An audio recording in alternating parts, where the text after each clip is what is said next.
Gente, nós vamos dar continuidade hoje no livro de Efésios, tá? Capítulo 1. Nós vamos trabalhar hoje do versículo 19 até o versículo 23. Ok? Tranquilos? Sim? Podemos ler juntos? Vamos lá, né? Efésios 1, do 19 ao 23. E qual, né, a sobreexcelente grandeza de seu poder sobre nós, os que cremos, segundo a operação da força do seu poder, que manifestou em Cristo, ressuscitando-o dos mortos e pondo à sua direita nos céus, acima de todo principado e poder e potestade e domínio, e de todo o nome que se nomeia, não só neste século, mas também no vindouro.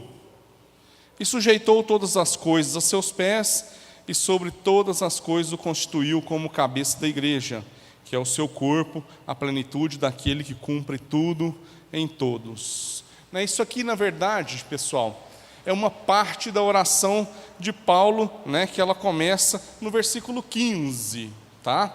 E é bem interessante quando a gente vai dar uma observada até nos outros livros, escritos por Paulo, tá bom? Geralmente ele sempre inicia com uma oração também. A gente pode ver isso lá em Filipenses, no capítulo 1, a gente pode ver isso em Colossenses também, Nós podemos ver também mais para frente um pouquinho, no capítulo 3 também tem aí uma outra oração, É bem interessante, tá? Agora entrando aí no versículo 19, ok?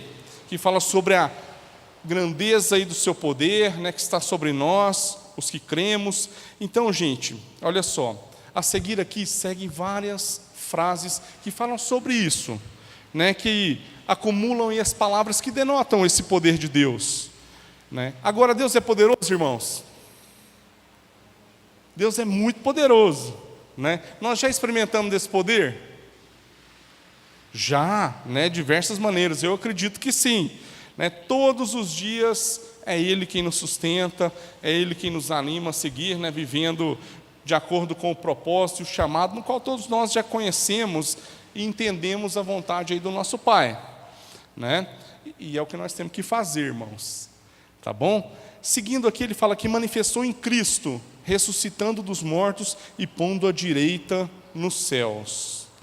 Olha só, pessoal, aqui tem algo bem interessante, No Velho Testamento, o poder de Deus a gente vê talvez em algumas coisas diferentes, A gente vê no livramento do povo lá do Egito, a gente vê na travessia do Mar Vermelho, Deus abrindo o mar, Mas aqui aconteceu algo bem interessante e magnífico, até meio diferenciado, Nós tivemos aí uma ressurreição, mas só que uma ressurreição para não morrer novamente. Então olha só que interessante, alguém encontrou o corpo de Jesus? Em um determinado momento as pessoas o viram, mas está enterrado o corpo de Jesus? Então é uma coisa diferenciada daquilo que nós já tínhamos visto antes, Então o próprio poder de Deus, que ressuscitou Cristo, dos mortos, Ele está à nossa disposição também. A gente pode experimentar disso? Claro, nós podemos, mas aqui é um ponto que a gente deve tomar muito cuidado, tá bom? Quando a gente fala dessa questão de poder, porque muitas vezes a gente vê igrejas oferecendo mais experiências de poder com Jesus, prometendo talvez muitas coisas que nem Jesus mesmo prometeu, nem a palavra dele fala, do que viver aí uma experiência genuína com a vontade do Pai. Tá bom? Isso aqui é bem interessante, Por quê? Porque as pessoas enganam as outras em nome de Deus. Por isso, gente, é necessário a gente esquadrinhar as Escrituras, como a gente tem feito, quarta-feira após quarta-feira. E a palavra de Deus, em Oséias 4:6, eu acho que vocês já devem conhecer esse versículo, Fala assim, o meu povo, foi destruído porque lhe faltou conhecimento. Ou às vezes uma linguagem mais bíblica antiga que a gente conhece, o meu povo padece ou padeceu por falta de conhecimento. Isso, pessoal, acontece hoje também? Acontece. Então muitos de nós, às vezes a gente vive coisas, até mesmo dentro da igreja, sem conhecer aquilo que é a vontade plena de Deus. E isso muitas vezes traz destruição para as nossas vidas, né? Então a gente necessita cada vez mais voltar ao Evangelho, né? E nada mais interessante de hoje, dia 31 de outubro, a gente lembrar disso também, não é verdade? Então olha só, aí lá também fala assim, ó, fazendo-o sentar à sua direita, né? Fala sobre Jesus aí. Provavelmente, gente, essas referências diversas, né, a Cristo assentado à direita de Deus, a gente vai ver também no Antigo Testamento. Ela tem a origem dela, sabe aonde? Lá no Salmo 110. Lá no Salmo 110, lá no versículo 1, você já vai ver um pouquinho disso, né? Fala assim, ó, disse o Senhor ao meu Senhor, assenta-te à minha direita, à minha mão direita, né, até que ponha os teus inimigos por escabelo dos teus pés. Então isso aí a gente já vê desde lá do Antigo Testamento também. Aí fala, nos lugares celestiais, né? Então, gente, quando a gente vê essa frase aqui, nos lugares celestiais, nessa segunda vez aqui, das 5 que foram usadas essa frase, né, o sentido é evidente, que o corpo de Jesus, gente, ele está literalmente e corporalmente no céu. Ele não está na terra. Então esse é o sentido também, né? Agora olha só, uma pergunta aqui para nós, tá? Quanto do poder de Deus foi usado na criação? Quanto? Quanto do poder de Deus foi usado na ressurreição de Jesus? Né? Então para a gente pensar, né? Quanto foi usado em nós? Muito poder? Acho que teve que ter sido muito, né?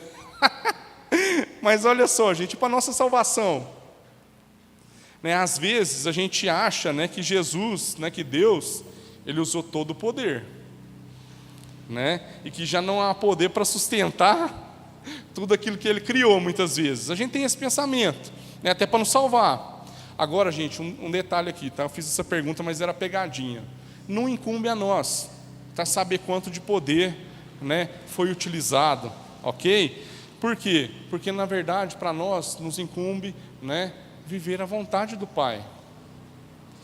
Porque aquilo que Ele determinou foi feito. O que foi feito? A sua vontade. A vontade dEle era ressuscitar Jesus. Né, já estava estabelecido. Jesus sabia. Né, não era nenhuma surpresa. Não é verdade? Então, sempre que a gente baseia a nossa relação com Deus, né, em uma relação de poder, a gente se frustra. Apesar da gente experimentar desse poder todos os dias, tá? Por isso que é importante a gente ressaltar essa coisa.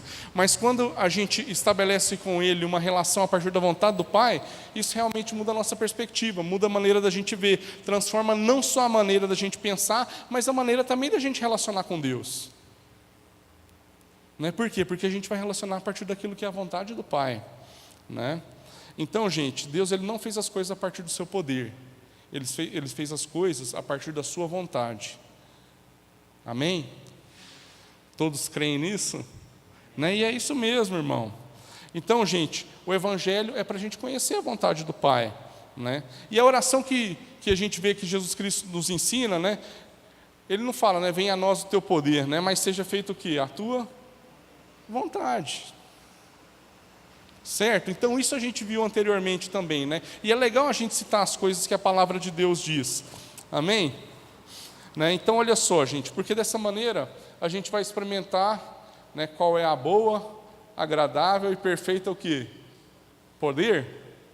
Vontade, né, de Deus. Ok, gente? Então hoje muitas vezes, né, a gente vê a igreja cheia da manifestação do poder de Deus, mas pouco o que? Expressão da sua vontade. Então, olha só, nós temos que nos ocupar e nos preocupar mais disso, né? Então, eu até estava lembrando de uma das coisas que também o Paulo Júnior tinha citado, e até o Ari também comentou algumas coisas com a gente, até o Tércio citou algumas coisas ontem também. Está tudo interligado, gente. Às vezes a gente tem uma crise de identidade, né, quando a gente entra numa experiência com Deus, num contato de poder somente, porque quando a gente já não sente mais algumas coisas, a gente se frustra, né? Então, por exemplo, hoje a gente está estimulando mais as pessoas a conhecer aquilo que é a vontade do Pai, aquilo que está descrito na sua palavra, para que a gente não se frustre. Né? Então vai lá, o cara recebeu, né, uma oração, deu uns trimelique lá, achou um negócio legal, se na outra vez não tiver, ele fala, ué, o que está acontecendo? Né? Gente, mas nós não temos que buscar esse tipo de experiência. Isso é bom? É bom. Mas é legal. Né? Mas não é essa a vontade de Deus, gente. A vontade de Deus é que a gente fale a língua de quem? É dos homens. Às vezes a gente só quer a língua dos anjos. Né? Mas a gente conseguir falar em um idioma que as pessoas hoje em dia entendem, para a gente poder comunicar aquilo que é a verdade do Pai, aquilo que é a vontade de Deus, faz toda a diferença. Né? O Ari, ele comentou a respeito disso, a respeito do dom de línguas. Né? Então, antigamente, gente, eu fui ensinado que buscar o dom de línguas era assim, uma experiência máxima de poder. E que se você não tivesse, você não era ninguém dentro de uma igreja, mano. Não sei se vocês já viveram uma experiência parecida com isso. Né? Você não fala em línguas? Desculpa, né? Sou outro nível, tá? Né? Mas olha só, pessoal, isso importa? O que a palavra de Deus diz? Se não tiver alguém que interprete, para que eu vou falar? Não fala. A própria palavra de Deus diga que não fale. Então olha só que interessante, irmãos. Né? Então a gente vai vendo também que quanto mais a gente aprofunda no conhecimento daquilo que é a vontade do Pai, descrita na palavra, menos a gente vai necessitar de uma experiência de poder, porque nós vamos entender que as coisas não são feitas a partir do poder de Deus, mas a partir da vontade dEle. Amém? Né? E eu gostaria de lembrar uma história também para a gente. Lá, todo mundo lembra quando os 2 discípulos estavam no caminho de Emaús? Lembra? Isso está descrito lá em Lucas 24 também. Né? Lá é interessante. Eles encontram com Jesus ressuscitado. Né? Certo? E o que acontece no primeiro momento? Eles reconhecem Jesus de cara assim? Não reconhece. Né? Eles estavam conversando sobre o relato das mulheres, lá acerca da ressurreição de Jesus, se você vê lá neste capítulo, né? E eles falam, gente, que a esperança era que Jesus remisse Israel. Estava esperando lá o quê? Essa experiência, que Jesus remisse Israel. E olha só que interessante, né? Quando a gente vai seguindo mais para frente, né, a gente vai ver a história um pouquinho diferente. Às vezes nós estamos caminhando aqui com Jesus, vivendo apenas nesse caminho de Emaús. Jesus aqui do lado falando o tempo todo, e a gente discutindo tonteira aí, né? Bobeira. Né? E aí, pessoal, eles queriam uma redenção. Né? Queriam que tivesse essa experiência de poder, né? Mas não do conhecimento. E aí, gente, Deus passa a ser apenas um ídolo na nossa vida. Passa a ser somente mais um ídolo. Né? Hoje eu tive a oportunidade de conversar com uma pessoa, irmãos, e assim, de boa mesmo, a gente vê quais são os nossos valores, dependendo daquilo que são as nossas ações, aquilo que nós expressamos, né? Aquilo que nós investimos o nosso tempo. Então, muitas vezes, a gente deixa de militar a causa de Cristo para militar qualquer outra coisa, que a gente entende que é mais importante do que Deus. Então, a gente está andando com Jesus, gente que anda com Jesus, supostamente, mas o que? Ainda não teve uma experiência com a sua vontade. Né? Então, a gente fica cego e somos incapazes de reconhecer, né, Deus entre nós. E se você vê, né, como Jesus cura esses discípulos, é algo interessante. Alguém se lembra como eles foram curados? Como eles viram Jesus? Né, na hora que o quê? Repartiu o pão, certo? Eles estavam à noite, né? Jesus foi lá e repartiu o pão, e Jesus ficou lá para comer? Não ficou. Jesus saiu fora, mano. E olha só no partir então na mesa que a gente vê a comunhão completa daquilo que é a vontade do Pai. Né? Então a gente tem falado muito sobre essa figura de mesa. Por quê? Porque a gente entende que é importante, porque é na mesa onde a gente compartilha as coisas, né, que Deus tem nos ensinado. E isso é a vontade do Pai. Amém? Está lá em Lucas 24, 28, adiante essa partezinha aí. Tá bom, gente? Né? E tendo poder ou não, a nossa relação ela não é abalada, tá, gente? Ok? A nossa relação com Deus ela permanece, né, intacta. Vamos passar para o versículo 21, tá?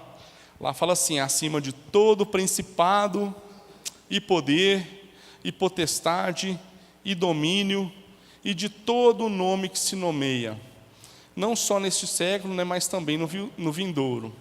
Então aqui quando ele fala acima de todo principado e poder, né, é no sentido de cada uma delas. Ele está acima de cada uma delas.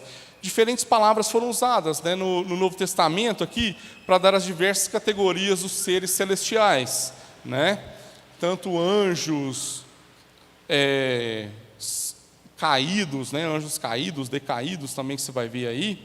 Então esse poder, né, de Jesus e o poder que há no nome dele, né, o coloca acima de todo principado, tá bom? Quando Jesus veio na terra e ele se fez homem, ele se esvaziou de tudo isso, né?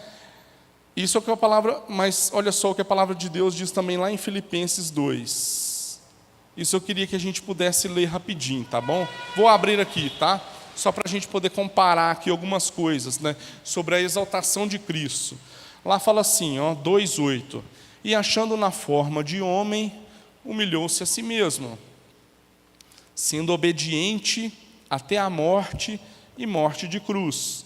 Pelo que também Deus o exaltou soberanamente e lhe deu um nome que é sobre todo nome, para que ao nome de Jesus se dobre todo o joelho dos que são nos céus e na terra e debaixo da terra, e toda a língua confesse que Cristo é o Senhor, né, para a glória de Deus Pai. Gente, então o nome de Jesus, ele é sobre todo nome. Dos seres celestiais, dos anjos, dos demônios, todos se dobram diante da sua autoridade. Não há quem não dobre o joelho diante de Jesus, né? Então, diante do poder concedido em seu nome, todos o que? Tremem e todos obedecem, né? Então, você já viu aí, né? Eu sei que às vezes a gente vê algumas entrevistas com os demônios, né, na televisão aí, né? Hoje menos, né? Graças a Deus. Mas olha só, como são expulsos os demônios? Em nome de Jesus. Quando os demônios foram mandados para os porcos, né, que a gente lê na passagem da Bíblia, quem teve que autorizar? Né? Jesus. Então todos tremem e todos se dobram diante deste nome, e o nome de Jesus realmente é um nome poderoso, irmãos. Amém? Então, olha só, e fala ainda, né, no presente século, né, uma palavra que se refere a este tempo, né, nessa dispensação, né, esse tempo que a gente ainda vai ter aqui na terra, né, o nome de Jesus é sobre todo nome. E lá no 22, ele vai falando, né, e sujeitou todas as coisas a seus pés, e sobre todas as coisas o constituiu como cabeça da igreja. Então, novamente aqui, pessoal, quando ele fala de todas as coisas aos seus pés, ele faz alusão lá a Salmo 110, versículo 1, que nós já lemos anteriormente, né? E também a gente vai ver isso lá no Salmo 8, no versículo 6, também traz a mesma alusão, tá? Então isso aí indica o quê? Né? Quando está debaixo dos pés aí, o que significa, galera?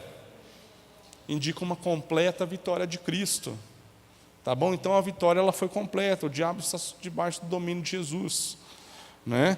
Então Cristo, ao morrer na cruz, ele trouxe essa vitória completa sobre o demônio, né, sobre o diabo, né, e sobre as nossas vidas também, porque agora as nossas vidas não estão mais entregues na mão, né, de Satanás.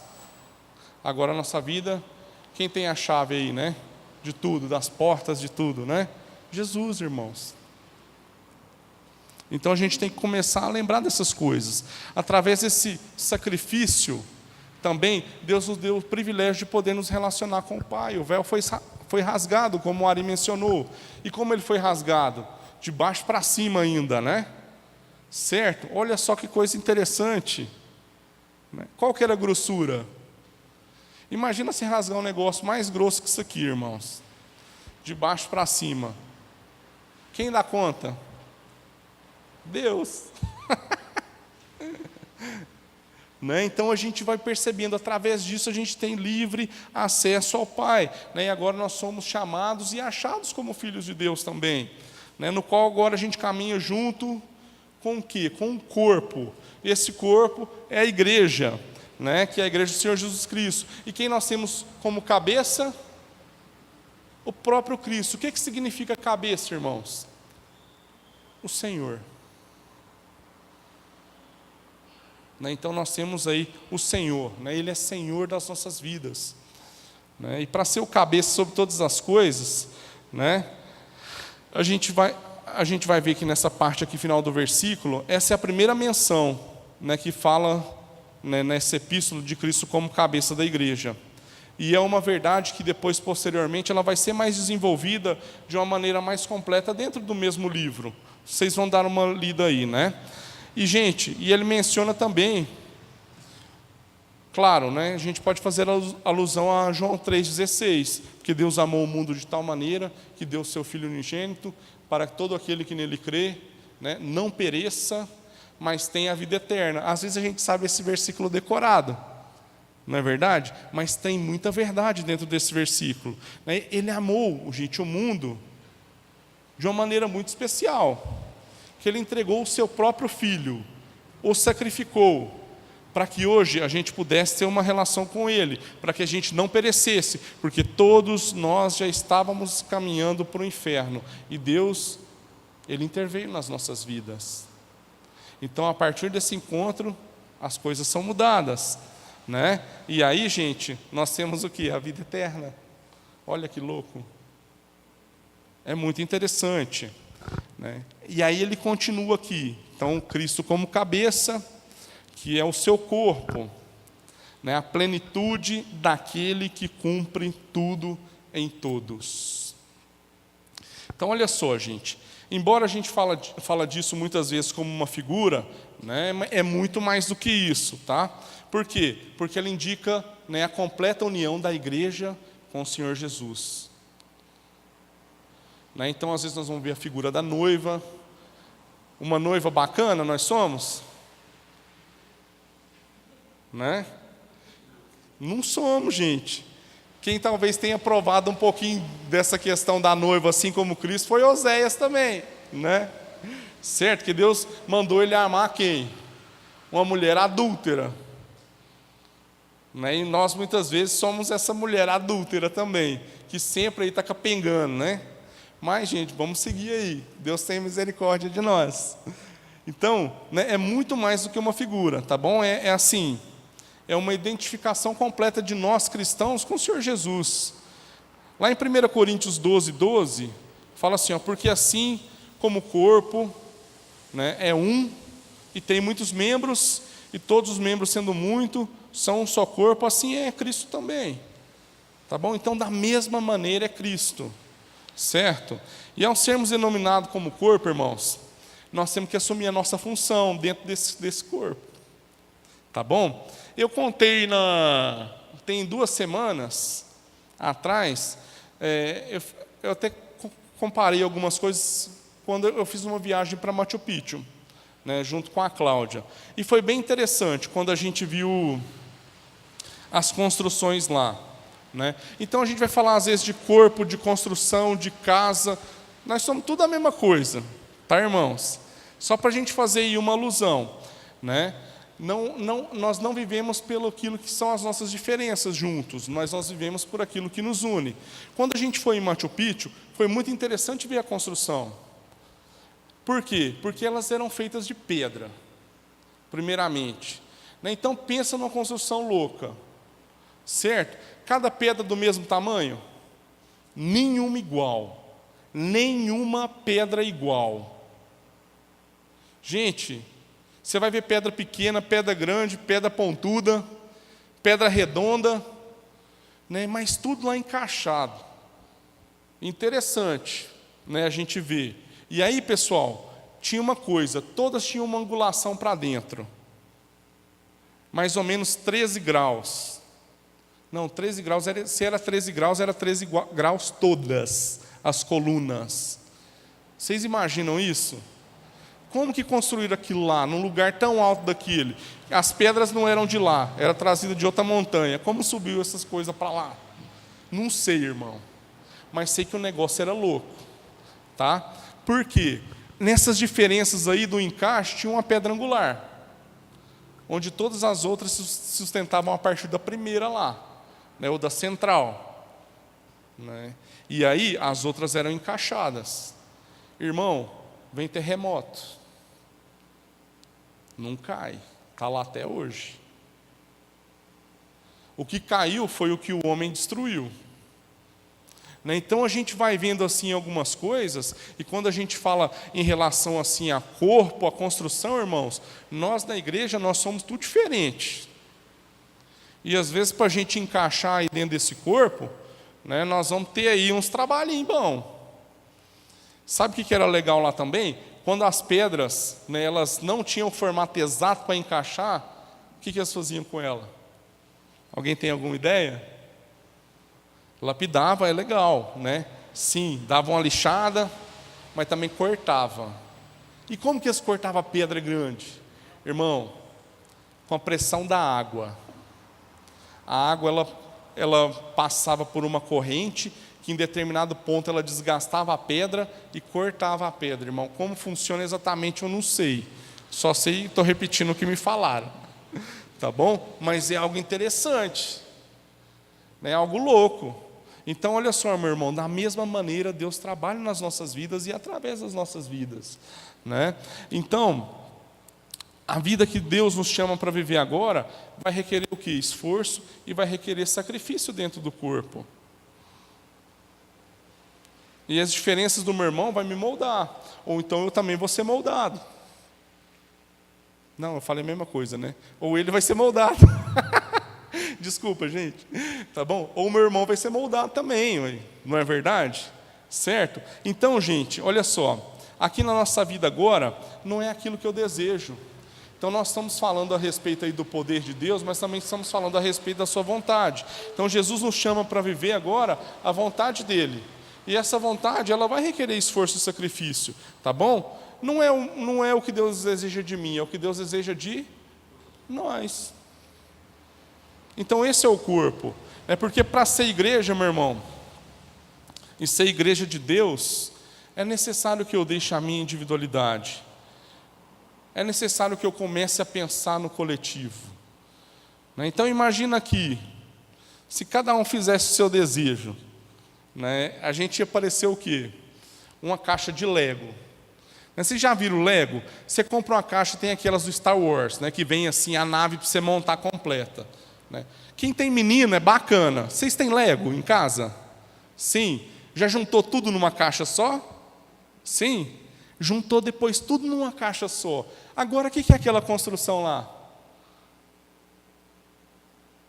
Vai montar um Star Wars? Já não vai mais. Agora aquilo lá é o que vier na sua mente. Então imagina se cada um pensasse, né, uma construção diferente. Ia aparecer essa caixa de Lego. Né? A gente nunca mais ia fazer a coisa pela qual foi desenhada para fazer. Porque nós temos aquilo que eram as especificações que estavam na caixinha. Né? Então a gente seria uma deformidade ambulante. É bem interessante. Então, gente, quando a gente abre mão da individualidade e começa a pensar, né, no todo, a gente entende aquilo que Jesus fez e a gente começa a se sacrificar. Então, a gente viu que Jesus ele abriu mão do seu direito como Deus. Ele veio o quê? Em forma humana. Né? Então, ele abriu mão da sua própria vida para oferecê-la como? Gratuitamente. Tá? Então, nós temos um modelo. E além de ser gratuitamente, foi de maneira espontânea. Né? Então, para que a gente tivesse esse livre acesso hoje ao Pai. Né? Para que a gente pudesse hoje ter um relacionamento com Deus. E foi difícil? Foi. Mas Jesus falou uma coisa bem interessante. Falou assim, ó, Pai, se for possível, passa de mim esse cálice. Mas contudo, não seja feita a minha vontade, senão a sua. Então olha só, meu irmão, tudo tem a ver com a vontade do Pai, né? Nós necessitamos nos comprometer de fato com as coisas que com a boca a gente confessa, né? A gente confessa que a gente confessa que acredita, né? Então é bem interessante. Essa vida da igreja, meu irmão, só vai ser fácil para algumas pessoas, sabe para quem?